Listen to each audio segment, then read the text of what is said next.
間違いいっぱいの自動車選び、左男爵です。今日はクラウンクロスオーバー、高性能と感じる部分と、高性能なんだけれども、と感じる部分を挙げていきたいなと思います。クラウンクロスオーバーにご興味をお持ちの方ですとか、今後買いたいなと思われている方が、これだけ高性能だったらいいじゃないと感じられたりとか、あとは、ちょっと合わないかなとか、もしくは今後のね、ビッグマイナーチェンジなんかを待って熟成を期待したいなとか、そんな判断材料の一つとして捉えていただけましたら嬉しいです。ではまず高性能と感じた部分。1つ目はステアリング周りの高い剛性感。そうですね、ステアリングの細かい操作によく反応してくれるっていうのは、これはもちろんとして、あとね、遅れてこうグッと効き出すとか、そうしたところが感じられない。で、手に伝わってくるハンドルの重さとかね、車のどっしり感とか、このあたりもね、もうすごくいい感じです。でね、そう、今流れてる動画とかそうなんですけれども、ちょうどこれね、レビューしながら、喋りながらのハンドル操作とかでして、話してる時はね、もう一生懸命なので、手元とかね、気にしてる暇はないです。ただね、そう、戻ってきて映像を見ると、すごくね、こう思い通り乗れてた車っていうのがね、わかります。いつも同じ価格で撮ってますから、道の曲がり始めるところとかね、その手前のハンドル切り始めるところ、で、そこからのを戻すところ、あと、どこからどう入ってどこに立ち上がっていくとか、細かい微調整したかしないかとかね、もうすべてね、映像でわかります。同じ人間が同じように乗って、同じように撮ってますから、これね、自分の一つの判断材料の一つなんですね。でね、クラウン、こうやって見ても、自分なりに、これ乗りやすかったのかなっていうのがね、もう後で見てもわかります。で、あとね、そう、ハンドル操作への反力といった部分でも、中心付近が軽くて、切り込んでいくに従って、反力が強くなってくる。つまり重くなってくる。こうした部分がね、ちょっと最近のトヨタ車って意外と少ないんですけれども、クラウンはね、しっかりしています。単純に高い上に、今スポーツモードでハンドル重いんですけれども、これ中心付近ね、こうやってここ柔らかいんですよね。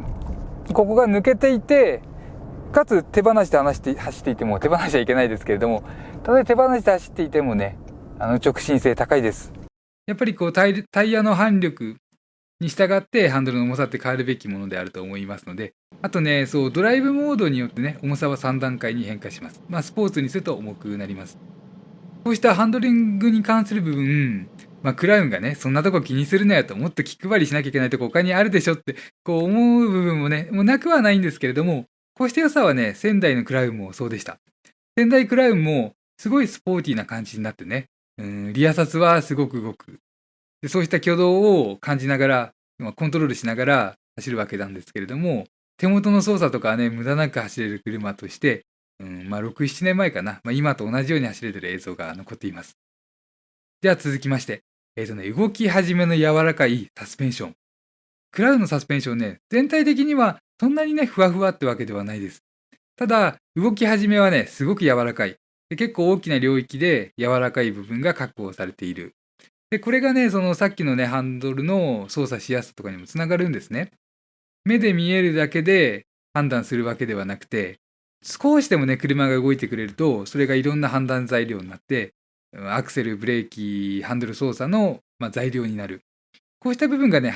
日常での走りやすさにつながってきます。で、これがね、そう、乗り心地で言うと、ちょっと動きすぎちゃって、プワンプワンするとこが多くて、重厚感を失ってたりもします。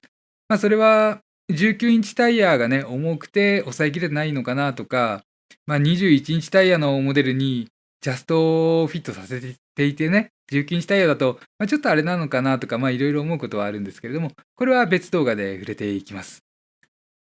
で、じゃあ続きましては、4WS による小回り性能の高さ。これはもうね、もう感動レベルです。全長5メーター近いクラウンが、小さい車のようにね、駐車場でクッとこう曲がってくれて、クッと入れられちゃう。すごくね、便利です。で、ボンネットとかの見切りもいいですから、全部合わせて、すごくね、実用性というのかな、イージーに、狭いところでも困りにくいっていうのはね、感じられました。で、あとね、4WD の部分。クラウンは全グレードで 4WD と 4WS になっています。で、この 4WD が発進の直後とかでね、結構大きめにリアタイヤを駆動してくれたりするんですね。で、これがハンドル操作とのバランスでタイミングがあった時にすごくね、気持ちがいい、後輪駆動らしさをね、味わわせてくれます。それは、交差点とか入るときに、アクセルオフにしてハンドル切っていって、で、一番打角がついたところで、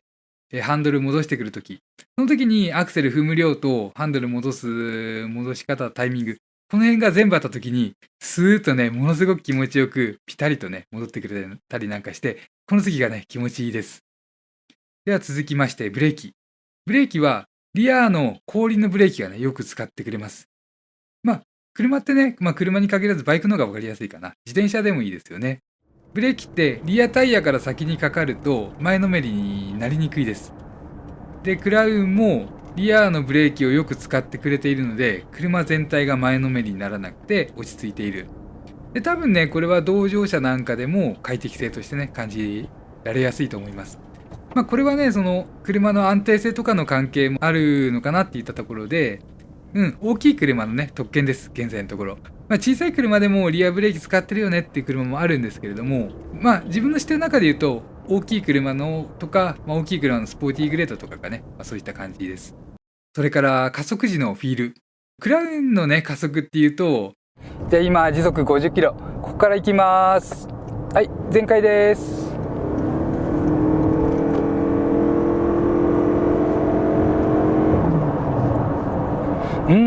クラウンのね、加速っていうと、あんまりいい印象を持たれてないのかなっていうのはね、YouTube 見てると分かります。もっさりしてるとかね、あんまり速くないっていうのはね、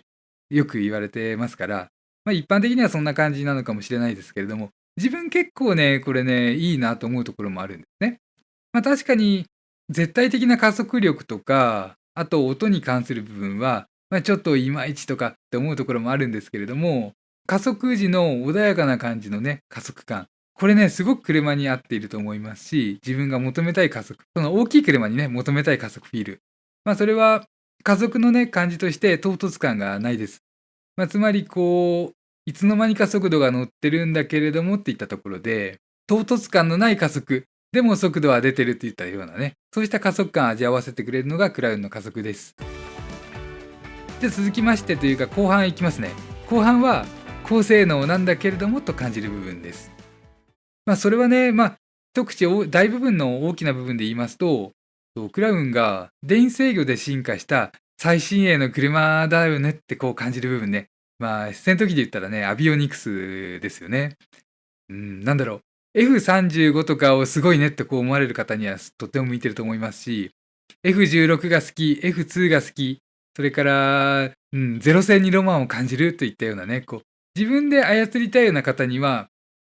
ちょっと向いてないかもしれない。これはどこでもドアとタケコプターに置き換えてもいいかな。こうした部分でね、一つあります。ちょっとそのあたりで言いますと、アシストの回数がすごく多くてね、効きも強いです。いっぱい介入してくる。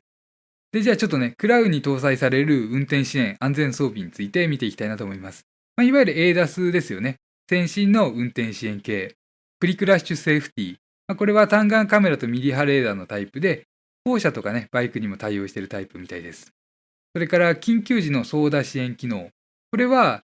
自分の車線内で歩行者とか自転車がね、左前とかにいたとして、で、このまま行ったらぶつかっちゃうよみたいな時に、車線内での回避行動をしてくれる機能のことを指します。そして前後クロストラフィックアラート。これは自分の方が狭い道にいた時に本線に出る時とか、あとは前進で駐車場に止めてバックで出る時とか、こういった時にね、本線の車とかを見ててくれる機能がクロストラフィックアラートです。そしてレーンチェンジアシスト。これはね、ウィンカー操作をきっかけにハンドル支援をね、アシストしてくれる機能だそうです。ただね、LTA を作動しているときだけ、このレーンチェンジャーシステム効くそうなんですね。自分はちょっとLTA 切っちゃうので、これ実際にね、体感したことはないです。で、今の LTA と PDA に関する部分。これは車線中央をキープする機能と、加速減速の補助に関する機能だと、考えれば、平たく言えばね、わかりやすいです。ハンドル操作に対する支援と、アクセルとかブレーキに対するね、支援。これはちょっと口述します。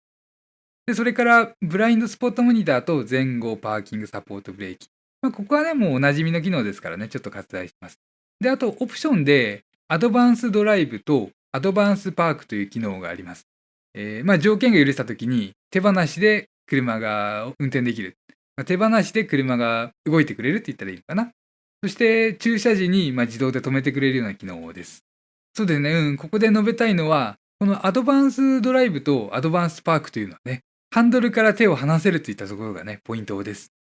つまり、ドライバーはハンドルから情報を受けないですから、多分ね、違和感を感じることもないと思うんですね。なので、すごくいい機能かと。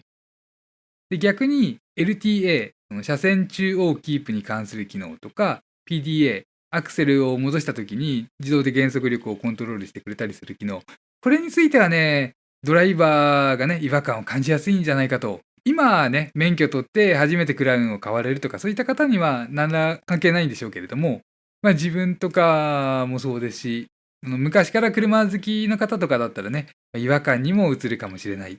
でね、よくね、レスポンスって言葉は聞きますよね。思ったことに対して直感的に車が答えてくれる。もっと言えば脳とね、車が一体化したような車なんていうのを、レスポンスなんて言いますけれども、反応の良さね。これとね、逆になっちゃうんですよね。自分の思ったものと違うように車が動く。これが LTA とかね、PDA に関する部分。なので、運転にね、違和感を感じたらオフにした方が、高性能を味わいやすいかもと。そして本当にまずい状況になったら、何かしらの運転支援が介入してくれると思いますので、切ってもいいんじゃないかなっていうのがね、持論です。自分は切ります。クラウンに限らずね。で、あとね、LTA という機能があります。これは車線逸脱に関するアシストで、結構昔からありまして、初期の頃はね、違和感強かったです。ただ、最近はね、運転を邪魔をせず、必要な時だけ介入してくれるようになりました。これはね、衝突軽減ブレーキもそうです。なので、LTA や PDA もね、違和感ない方向に進化してくれるはずだと期待します。現在はね、装備として分かりやすさを重視しているのかもしれません。自分もね、設計者だったとしたらそうします。せっかくついてる機能が体感できなかったら意味ないと考えるユーザー多いでしょうから、分かりやすいように機能させる。そういったところがね、現在はまだあって、一般的になったら、そうですよね、違和感ない方向にチューニングしていくっていうのがね、あるかもしれないです。で、じゃあこうした部分がね、実際の走行でどう感じられるか、どう感じたかといった部分です。ちょっとね、箇条書きで3ついきます。まずね、乗り始めた瞬間とか市街地でゆっくり走行してるとき、その時からビシッとね、走ってくれる感じがしないです。むしろフラフラしてる感覚。そして、マンホールや段差を気持ちよく避けさせてはくれない。それから、田舎道とか走りに行って、車線内をワイドに使いにくいといったところがね、あります。ちょっとね、一個ずつ見ていきます。まず、ビシッと走ってくれる感じがしない、フラフラしてるみたいなところなんですけれども、初めてクラウンクロスオーバー乗った時に、時速3、40キロかな。で、本線に出て、おっと、これはちょっと LTA 切らなきゃ走れないよぐらいにね、感じました。自分が走りたいのと違うように車が動くと、それはね、まっすぐとは逆に走ってるように感じられるんですね。なのでちょっとフラフラしてる感覚とか、ハンドルにいろんな力が加わってきて、で、それからマンホールや段差を気持ちよく避けさせてはくれないっていったところなんですけれども、これはね、快適性と関わっていきます。車って、車自体が快適とかどうこう以前にね、ドライバーによって快適性って大きく変化します。ハンドルの切り方もそうですし、段差をどう越えていくかといった部分で変化があります。マンホール避けるというのはね、分かりやすいですよね。避ける方が絶対いい。で、段差なんですけれども、段差を避けるときに、サスペンションが縮んでる間に段差に乗り上げると一番衝撃が強い。で、逆に伸びてる間に段差に乗ると、その時はね、衝撃が優しいっていうのがあったりなんかして、これがブレーキとかサスペンションのね、ハンドルで伸びたり縮んだりとかでこれコントロールするわけなんですけれども、この辺もやっぱりね、車線中央をキープする力が働いていると、なかなかね、気持ちよくはさせてくれない。同乗者とかいた時ね、普通そういうことを考えるとすると、どうでしょう。自分のお尻を守るか、隣のね、助手席の人のお尻を守るかとか、いろいろ考えて乗るの結構楽しいんですけれども、そこちょっとね、許してくれないかなと。あとね、車線内をワイドに使えないっていうのは、これはそうですよね。ワイドに使わせないで中央をキープする機能とか抑えるわけですから、逆になりますよね。ただ、やっぱり、クラウン車の横幅も結構あって、道幅広く使わないとあんまり気持ちよくない。急になる部分が出てきてね、不快なので、できればワイドにゆっくり、R を緩く取って走りたいわけで、外側から内側によって外側に立ち上がっていくって走り方が一番快適なんですけれども、それを電子制御で、制限しちゃうっていうかな。本当表裏一体みたいなところになってきますよね。で、あとね、PDA によってアクセル戻した時のね、減速力が変化して、これがね、毎回異なります。本当まだあるのかって感じなんですけれども、すいません。ブレーキ踏んで戻しての回数が多くて、時速40キロから、例えばね、運転中思ったのが、時速40キロから10キロに減速する間に、3回ね、ブレーキランプが点灯していました。これあれですよね。言い方あれですけれども、あんまりちょっと運転に不慣れな方のブレーキですよね。そうした感じになっちゃってますので、ちょっと進化に期待したいなと。で、あとは続いて 4WS で違和感を感じるとき。これなんかもあります。今までの車をね、知ってる人だったらといったところなんですけれども、スポーツモードにして時速60キロから70キロぐらいで、ちょっとね、元気よく走ったりするとき。こうしたときに、リアのロール、リアのね、動き、これのロール始めと収束の部分でちょっと違和感を感じたりなんかするときがあってね。自分が切った以上に車が内側向こうとしたら、それはそうなんでね。これが好きな方もいらっしゃるでしょうし、苦手と感じる方もね、いらっしゃるんかもしれない。ただね、狭いとこですごく便利な 4WS ですから、難しいですよね。本当は時速20キロ以下だけ聞いてよなんていうスイッチがあったら一番いいんですけれども、ちょっとね、そうはいかなそうなので、人を選びそうかなといったところで挙げさせていただきました。で、あとね、ちょっとマニアックな部分いきます。マニアックな部分としてはハンドルの重さとドライブモード。これも全然ね、トヨタ車としてはいいんですけれども、スポーツモードにしてハンドルを重くします。そうすると、タイヤがグリップしてる感じ以上の重さに感じられるんですね。本来、もともとはタイヤの抵抗に応じてハンドルって重くなるはずです。でもね、それがちょっとね、ちょっと違ってそれ以上に重くなっちゃうといった部分でね、これは現代の車みんなそうでしょうかね。逆に違う車があったら、そっちはね、すごくいいって自分言いますので、これちょっと微妙に、気になるところではあるかなっていうところ。あとは、そうですね、日常のブレーキで、時速10キロ以下の領域でオンオフ的なところがちょっと目立つと。で、クリープも強いので、そのクリープの力を消しながら、ゆっくり動かすなんていうのがね、ちょっと難しい。ブレーキね、やっぱり PDA の効果もありますし、坂の下り坂とかでね、アクセル離した時、そうすると減速力が強まるとか、そういうのもあって、なかなかね、ちょっと思い通りにいかないところがね、ありますね。で、あとは、ブレーキ、すごくいいんですけれども、スポーティーフィールをね、気にするなら、500万円ですごくね、スポーティーなブレーキを楽しみたいとして考えると、欲を言えば、四輪が吸い付くように、ペタンとね、ストロークしてくれると、もっといいかなと。というのもね、リアブレーキ効いて車の前沈む量ね、少ないです。ただ、視覚的にね、前のインパネの先端を見てそこの動く量でブレーキの強さを判断するというのも少なからずありますから、前のめりになるのは嫌だ。四輪が吸い付くように沈んでほしい。というのがね、理想ですよね。ちょっとね、ものすごく気にされる方はっていうところで挙げさせていただきました。ということでね、まとめです。まず、ステアリング周りの剛性感はすごく高性能。もうほんとね、こんなにステアリング周りの剛性感が高い車って、なかなか味わえないぐらいのね、印象を受けました。で、日常走行でね、良い部分は味わいやすい。ただ、気持ちよく走ろうとすると、熟成に期待かなって感じる部分も出てくる。それから運転支援に関する装備。高機能でね、いっぱいついています。で、さらに2024年の改良で追加されそうです。ただ、制御はね、わかりやすくてアシストが強力。いずれは違和感なく要所を抑えてと進化するでしょうから、もしくはね、もう自動運転になっていっちゃうのかな。なので、現在は過渡期というね、可能性。だったら、ここを気になるようでしたらね、オフにしてみたら走りやすい。そうすると、車の長所を味わいやすいんじゃないかと思います。なので、ディーラーとかのね、市場短時間でも、可能だったらね、メニューから階層に入って、設定の画面で LTA をオフにする、PDA をオフにする。で、これらの機能を味わいたい時だけ、味わってみたい時だけオンにするという乗り方もね、すごくね、市場の時に分かりやすいんじゃないかなと思います。ということで、動画は以上です。よろしければチャンネル登録といいねボタンで応援いただけましたら嬉しいです。ではまた次の動画でお会いしましょう。間違いいっぱいの自動車選び、ヒラリー男爵でした。